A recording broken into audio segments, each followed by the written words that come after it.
उस मुरली में इतना आकर्षण था राजन कि जैसे ही उस मुरली के सुंदर ध्वनि गोपियों के कानों में पड़ी, अर्धरात्रि की शरद पूर्णिमा की वह बेला, छटकती हुई चांदनी मानो के चंद्रमा ने प्राची दिशा के होठों पर लाली लगा दी हो, ऐसे चांदनी छटक रही थी।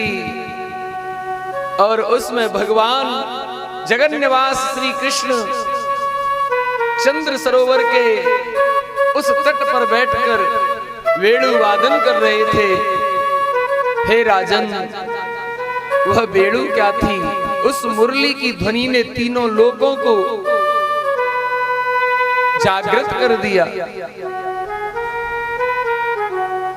पहले तो उन ब्रज गोपियों की बातें सुनो जिनके लिए भगवान ने उस मुरली को बजाया। एक गोपी शुश्रूषन्त्यः पतिं काश्चित् अस्नन्त्योपास्य भोजनम, अपने पति को भोजन करा रही थी।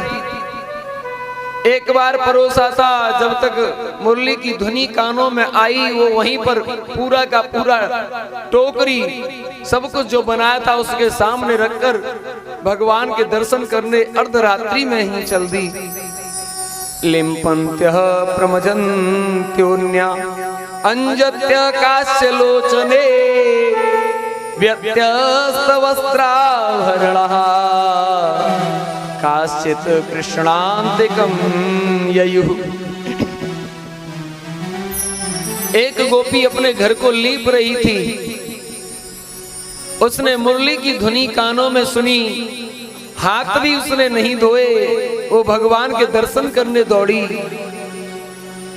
एक गोपी अपनी आंखों में काजल लगा रही थी।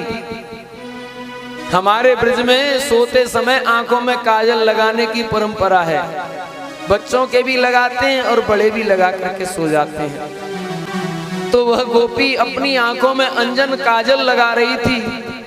एक आंख में लगाया था, उसके कान में मुरली की ध्वनि आई, दूसरी आंख में लगाना भूल गई, भगवान के दर्शन करने दौड़ी।